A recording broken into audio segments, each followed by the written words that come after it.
ونعوذ بالله من شرور أنفسنا ومن سيئات أعمالنا من يهده الله فلا مضل له ومن يضلل فلا هادي له وأشهد أن لا إله إلا الله وحده لا شريك له وأشهد أن محمدا عبده ورسوله أما بعد. Para alim, para ulama, para sepuh bin sepuh, wabil khusus sahibul bait, Mas Budi dan keluarga, para hadirin, para hadirat, dan juga segenap pendengar serta pemirsa rahimani wa rahimakumullah.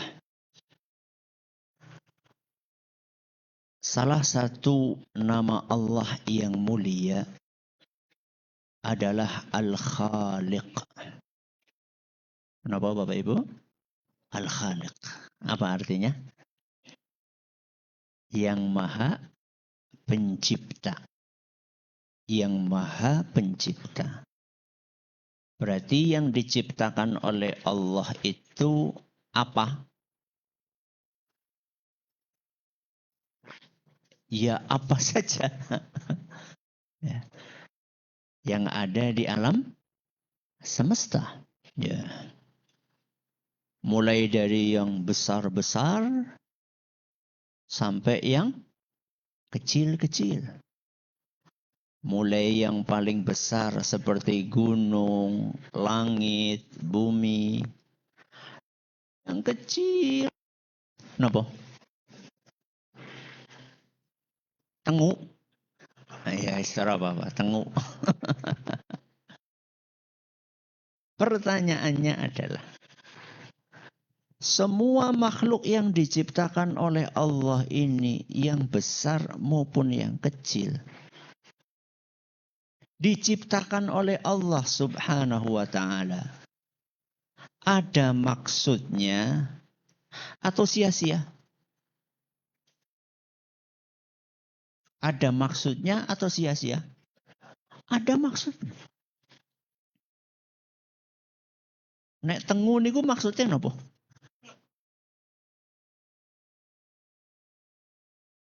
Allah menciptakan tengu. Wonten maksudnya napa mboten? Napa maksudnya? Ben gawe gatel sih gawe gatel. Menguji kesabarannya siapa? Bocah apa wong tuane? Jadi kalau tengu saja yang sekecil itu diciptakan ada tujuannya, apalagi manusia. Manusia sama tengu itu lebih mulia mana? Manusia. Bukankah Allah Subhanahu wa ta'ala telah menyampaikan di dalam Al-Quran bahwa manusia itu adalah salah satu makhluk yang paling mulia? Sehingga tidak mungkin Allah menciptakan manusia yang sangat mulia ini tanpa tujuan. Tidak mungkin. Salah satu tujuannya itu adalah agar manusia bisa merasakan kebahagiaan. Agar manusia bisa merasakan ketenangan. Di dunia apa di akhirat? Di dunia apa di akhirat? Di dunia dan di akhirat. Nah, supaya manusia itu bisa merasa bahagia, tenang, damai, tentram di dunia dan di akhirat, Allah menyediakan sekurang-kurangnya dua hal. Pinten? Dua. Yang pertama, fasilitas. Yang kedua, aturan. Napa Bu? Yang pertama, fasilitas. Yang kedua napa? Aturan. Fasilitas hidup dan aturan hidup. Fasilitas hidup yang Allah sediakan di alam semesta ini buat manusia, contohnya apa? air, udara, apalagi matahari, bulan. Sing paling perak kalian jenengan udah disebutakan gue ngarepe pinggirnya gue lah apa lo? Makanan, kotak kayak isinya.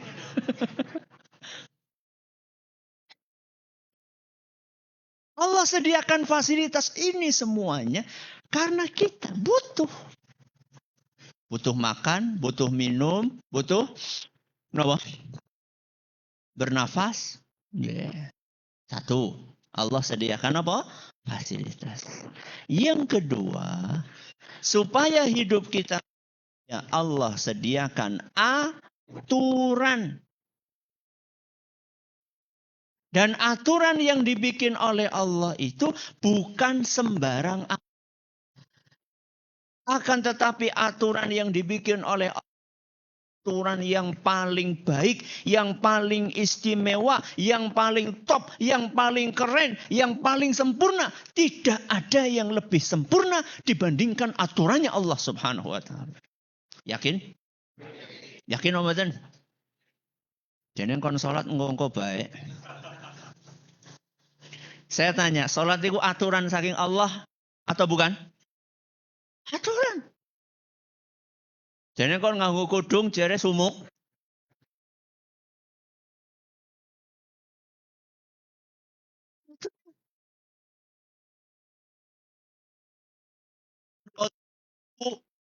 Billahi rabba wa bil islami dina wa bi Muhammadin sallallahu alaihi wasallam nabiyya.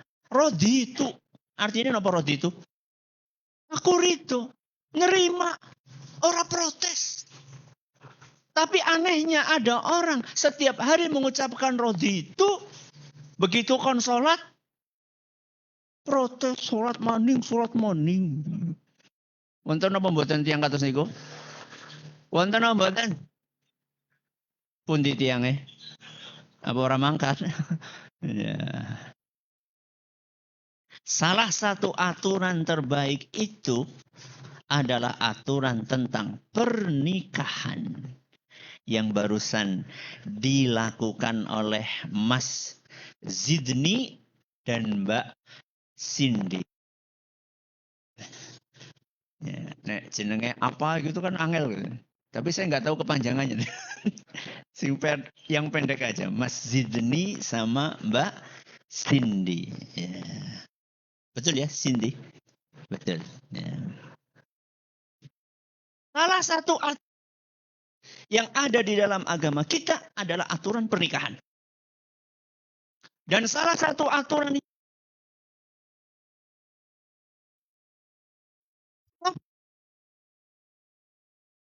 pernikahan ini mencakup sebelum menikah.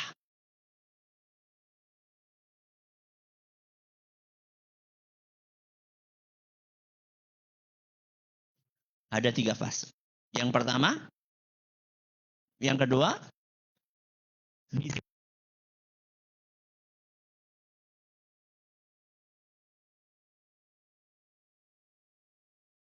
pernikahan ini sampai saat dan pasca semuanya diatur. Berarti kalau ada rumah tangga yang kurang harmonis, kalau ada rumah tangga yang kurang baik, maka kemungkinan masalahnya kalau enggak di sebelum nikah, ya saat, ya sesudah menikah. Maka kalau kita punya masalah sama pasangan kita punya masalah sama suami atau istri kita, coba dilihat, diurut masalahnya ngendi. Apakah sebelumnya atau saat atau sesudah. Mari kita bahas satu persatu. Apa yang pertama Bapak Ibu? Sebelum menikah. Sebelum menikah, aturan agama kita ada pilih-pilih. Kenapa? Pilih-pilih alias selektif. Sing selektif, sing lanang apa sing wadon? Ya loro-loro nek. Ya. Yang laki-laki selektif memilih calon wanita selektif memilih calon suaminya. Berarti nikah gue ora oleh senemune ora oleh. Ketemu nang sepur, jatuh hati pada pandangan pertama, ngesuknya langsung nikah. Siapa gue kayak ngeliat kucing di dalam apa? Karung. Gak bisa. Pilih-pilih. Contoh nih, Nabi kita Muhammad sallallahu alaihi wasallam terkait dengan memilih calon suami. Dalam sebuah hadis yang diriwayatkan oleh Imam At-Tirmidzi dan kata beliau hadis ini hasan gharib, Nabi sallallahu alaihi wasallam berpesan kepada para orang tua yang punya anak perempuan. Apa kata Nabi SAW? Idza ja'akum man tardawna dinahu wa khuluquhu fazawwijuhu. Wahai para orang tua, seandainya ada seorang pria yang datang untuk melamar putrimu. Dan pria ini tardawna dinahu wa khuluquhu. Kamu itu bisa ridho, senang, menerima dengan dua hal di dalam laki-laki itu. Yang pertama dinahu, agamanya. Yang kedua khuluquhu, akhlaknya. Yang pertama apa? Agamanya. Yang kedua akhlaknya. Agama berarti ya agama Islam. Dua.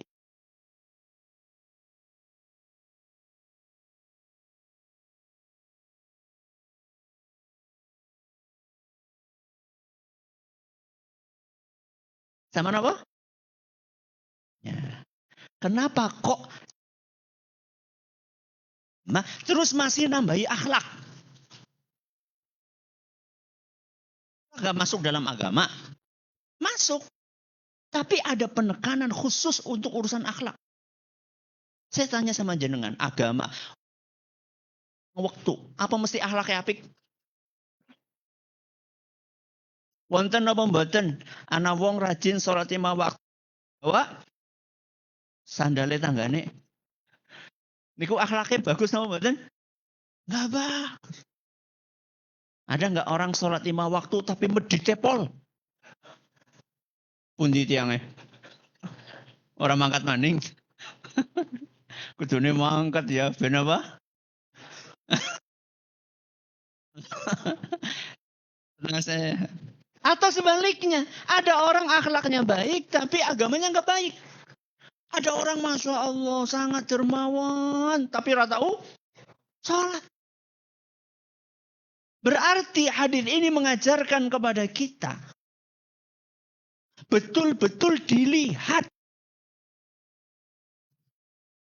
Dan menariknya, itu apa nek?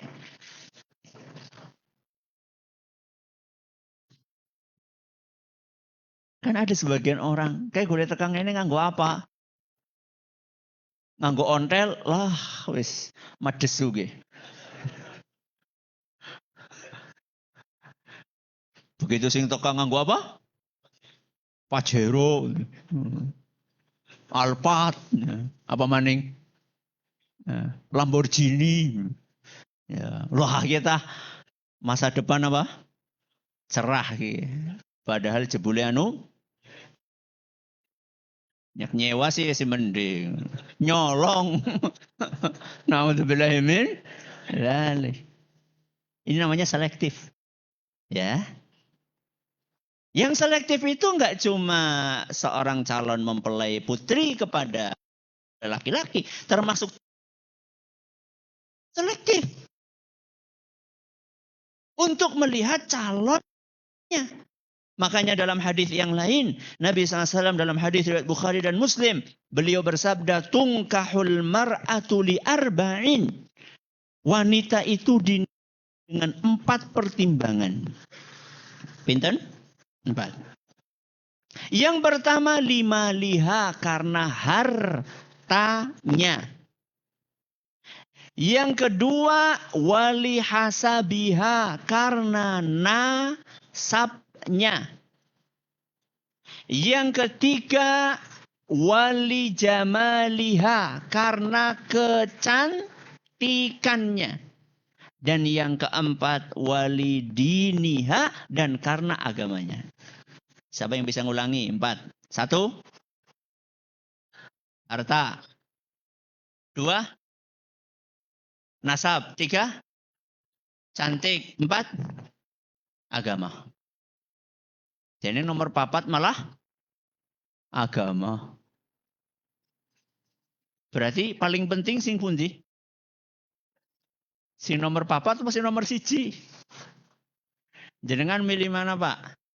Oh, wis nikah, Ding. Sing urung nikah, Ding. Oh, mbok karem double. Seandainya ada seorang wanita, Bapak-bapak. Ya wanita. Ada seorang wanita datang pengen atau jenengan pengen menikahi seorang wanita. Ada 2 pilihan. Yang satu kaya tapi ora kudungan. Yang satu kaya tapi ora kudungan. Yang kedua kudungan rapet tapi kere. Jenengan milih sing ndi? Sing sugih tapi kudungan. Ora nana kok. Pilih yang mana? Dengerin nih kelanjutan hadisnya. Fadfar bidzatid dini taribat yadak. Pentingkan yang nomor 4. Napa? Taribat yadak, maka engkau akan beruntung. Berarti kalau kita hanya mentingkan urusan yang pertama, kedua, ketiga, kemudian kita abaikan yang keempat, yaitu agama, kita nggak akan beruntung. Percaya? Ini menung boy. Percaya no, betul? Kenapa percaya? Karena Kanjeng Nabi SAW yang menyampaikan. Masa orang percaya kalau Kanjeng Nabi SAW? Ya. Dah, ini adalah aturan nopo sebelum menikah. Mari kita pindah tahap yang kedua. Nopo? Aturan saat menikah. Ya. Aturan saat menikah di dalam agama kita itu simple. Orang jelimet. Beda dengan aturan yang di luar agama kita. Dadakan kon ngitek apa? Nduk. Terus kon ngapa maning? Mlebu kandang ayamnya. Bikin mbok orang anak kayak gue mbok. Ya ora loh. Terus ngaji masalahnya. Dalam agama kita tuh simple. Yang penting syaratnya, rukunnya terpenuhi, bismillah nikah. Ya. Jadi salah satu yang harus dipenuhi adalah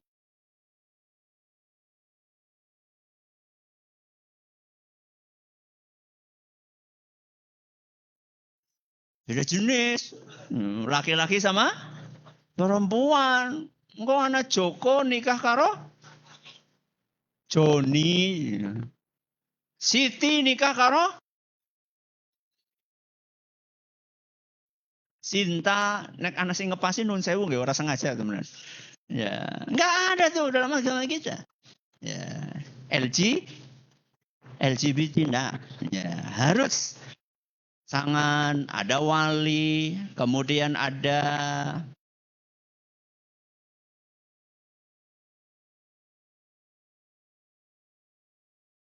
sudah melangkah.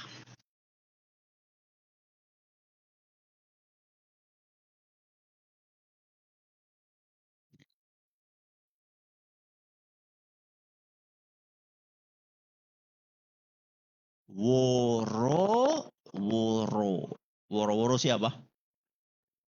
Pengumuman. Nek ngesuk masjid ni boncengan karo Mbak Cindy aja diaru-arui. Soalnya gue wis sah. Nah, itu fungsinya. Adanya walimah adalah untuk mengumumkan bahwa 2 mempelai ini sudah sah. Sehingga nggak apa-apa gandengan. Berarti nek urung sah gandengan pareng mboten? Nggih mboten. Ya nggak boleh. Ya. Dan salah satu Fungsi dari walimah itu adalah makan. Makanya Nabi SAW mengatakan, aulim walau bisyah. Dalam hadis Bukhari dan Muslim, adakan walimah walaupun hanya dengan menyembelih kambing. Menyembelih apa, Mas? Oh, ora apa-apa. Ora kudu kambing. Ya. Sapi ya ora apa-apa. Yang penting intinya ada makannya. Loh, Nabi SAW pernah loh. Walimah itu suguhannya hanya kurma. Apa? Kurma. Berarti nengone dewe ya suguhannya kurma apa? Mendoan. Ya, pernah Nabi SAW. Ya, jadi intinya walimah itu adalah untuk mengumumkan. Yang terakhir, Bapak Ibu yang kami hormati. Kalau tadi ada sebelum, ini ada saat, yang terakhir apa? Sesudah menikah. Dan aturan sesudah menikah ini aturan yang paling penting karena dipraktekkan dalam waktu yang lama. Nek akad paling kur pirang menit? 10 menit, seberapa jam, sah, wis rampung, bubar.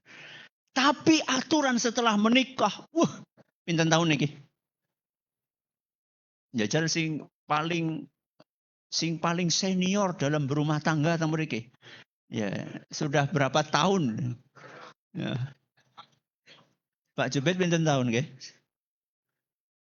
Sekarang usia beliau sudah 70. Tadi saya dapat bocoran. Menikah usia pinten? 30, berarti sudah 40 tahun. Masya Allah, tabarakallah. Ada yang sudah 50 tahun menikah? Oh, ada? Masya Allah. Sudah 50 nggih? Masya Allah, tabarakallah. Berarti selama 50 tahun mempraktekkan aturan pernikahan dalam Islam. Aturannya apa? Enggak banyak, 4 saja. 4 kok, enggak banyak saja. Dan 4-4-nya diawali dengan saling. Dengan apa? Saling. Yang pertama, saling memahami kelebihan dan kekurangan. Yang kedua, saling menunaikan hak dan kewajiban. Yang ketiga, saling bantu-membantu. Dan yang keempat, saling menasehati. Siapa sing bisa ngulangi tekwai hadiah. Wong siji tok, roli barengan. Ya. Kira sing gelem hadiah ki. Hadiah duit loh. Itu dompet isine. 4 saling, siapa yang bisa ngulangi dapat hadiah. Oli milih, oli sing abang oli, sing biru juga oli. Maling biasanya milihnya sing abang. 4 saling, siapa yang bisa ngulangi?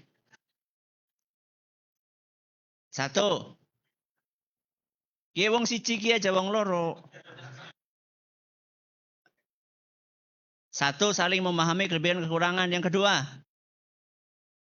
bagus. Yang ketiga, Masya Allah. Yang keempat, Masya Allah. Bapak-bapak kalah karo ibu-ibu. Niki sing abrit nama sing biru?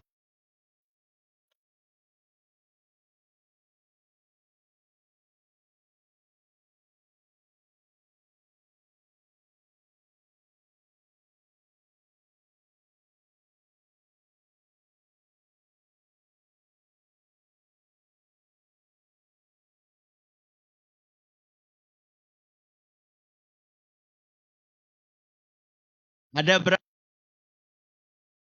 4. Yang pertama apa?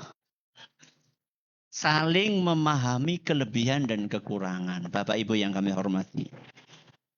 Suami kita dan istri kita itu manusia atau bukan? Manusia atau malaikat? Manusia. Jangan bermimpi pasangan kita kayak malah malaikat.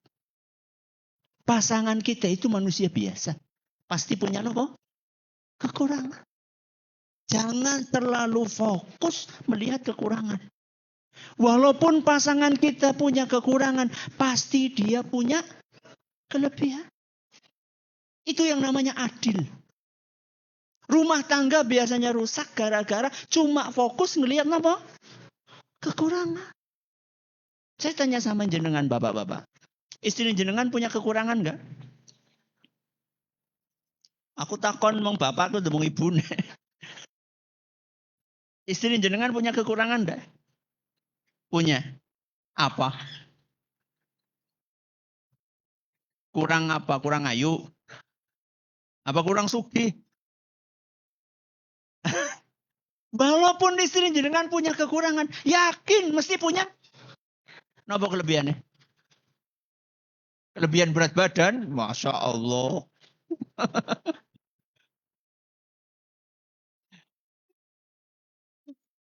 Kelebihannya pinter masak. Kelebihan bukan? Kelebihan. Apa asiknya punya istri cantik ora bisa masak? Jangankan masak sega, masak banyu besat. Jangankan masak sega, masak banyu beda tinggal turu. Ya.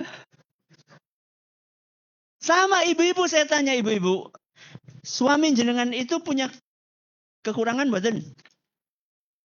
Punya atau banyak?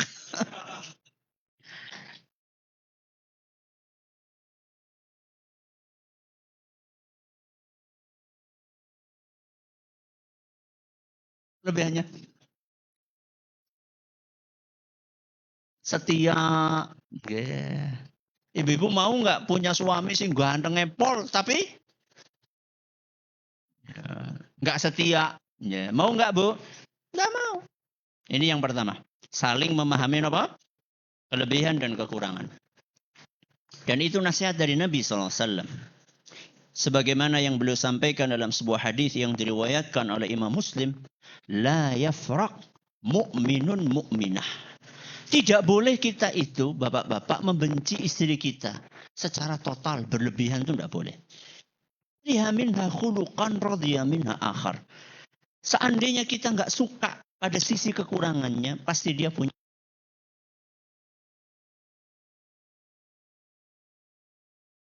Memahami kelebihan dan kekurangan. Yang kedua, saling menunaikan hak dan kewajiban. Kebanyakan dari kita itu lebih suka nuntut hak.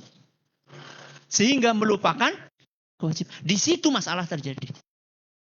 Suami sudah merasa menunaikan kewajibannya. Merasa, padahal belum tentu.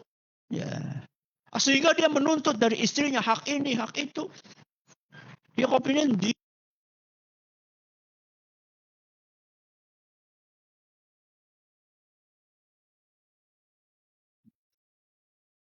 ini masing-masing sibuk dengan menuntut haknya sehingga melupakan apa?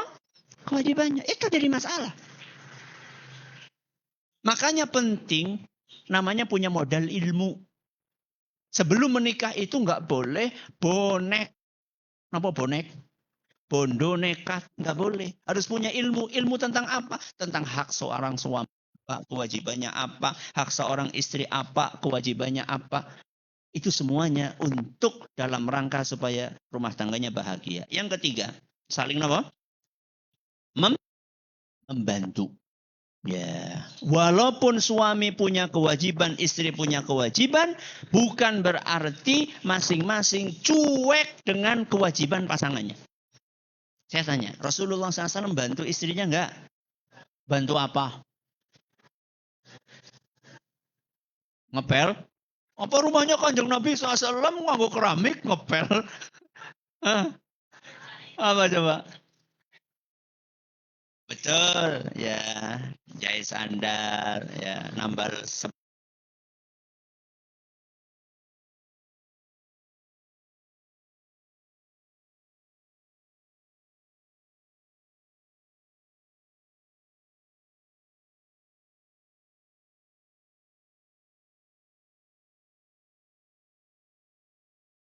bisa kayak gue.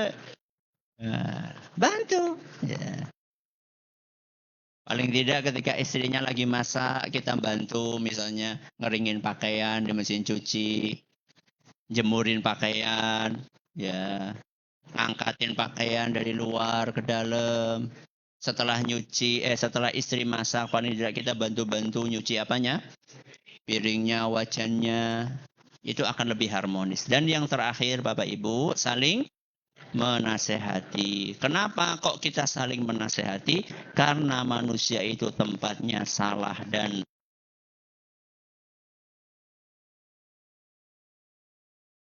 pasangan kita. Cuman yang namanya manusia ada godaan syahwat, ada godaan setan.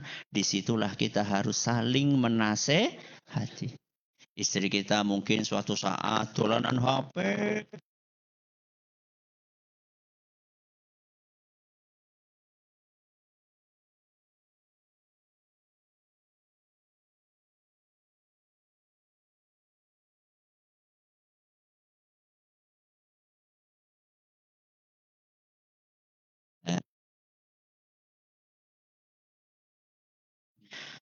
Mas Sidni dan Mbak Cindy. Apa doanya? Barakallahu laka wa baraka alaika. Jama'a bainakuma fi khairin. Apa artinya?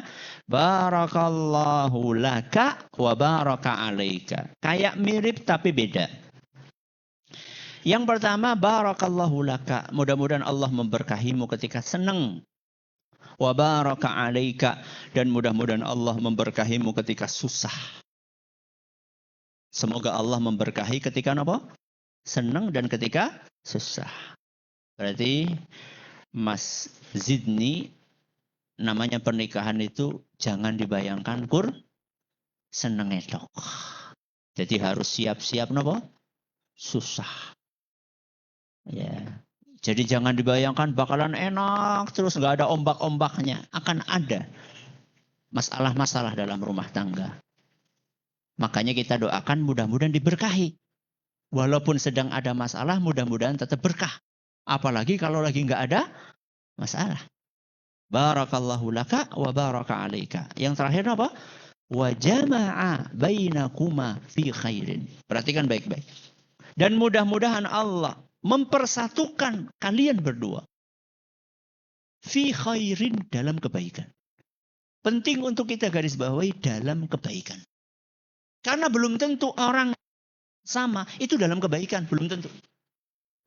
Ada yang rumah tangga, Masya Allah sekian tahun. Orang pegatan. Tapi sebendina tukaran. Itu dalam kebaikan apa batin? Enggak. Maka kita doakan mudah-mudahan pengantin baru ini disatukan dalam kebaikan yang sakinah, mawaddah, warahmah. Kata sangat kelenta-kelentunipun atur, kula nyuwun kenging pangapunten. Terima kasih atas perhatiannya. Mohon atas segala kekurangannya. Subhanakallahumma bihamdika asyhadu an la ilaha illa anta astaghfiruka wa atubu ilaik. Wassalamualaikum warahmatullahi wabarakatuh. Anda seorang pelajar atau mahasiswa atau santri atau seorang kepala rumah tangga atau ibu rumah tangga yang sering mengalami gangguan lambung akibat habis makan pedas atau habis minum kopi atau telat makan. Sudah mencoba obat A, obat B tapi belum sembuh juga. Saatnya Anda berpindah ke produk ini. Walmah. Sudah banyak yang mencoba produk ini dan dengan izin Allah Azza wa Jalla dia sembuh dari gangguan lambung. Selamat mencoba. Semoga Allah mengaruniakan kesembuhan kepada Anda dan kita semuanya. Sakit mah, walmahin aja. Anda seorang pelajar atau mahasiswa atau santri atau seorang kepala rumah tangga atau ibu rumah tangga yang sering mengalami gangguan lambung akibat habis makan pedas atau habis minum kopi atau telat makan. Sudah mencoba obat A, obat B tapi belum sembuh juga. Saatnya Anda berpindah ke produk ini. Walmah. Sudah banyak yang mencoba produk ini dan dengan izin Allah Azza wa Jalla dia sembuh dari gangguan lambung. Selamat mencoba. Semoga Allah mengaruniakan kesembuhan kepada Anda dan kita semuanya. Sakit mah, walmahin aja. Anda seorang pelajar atau mahasiswa atau santri atau seorang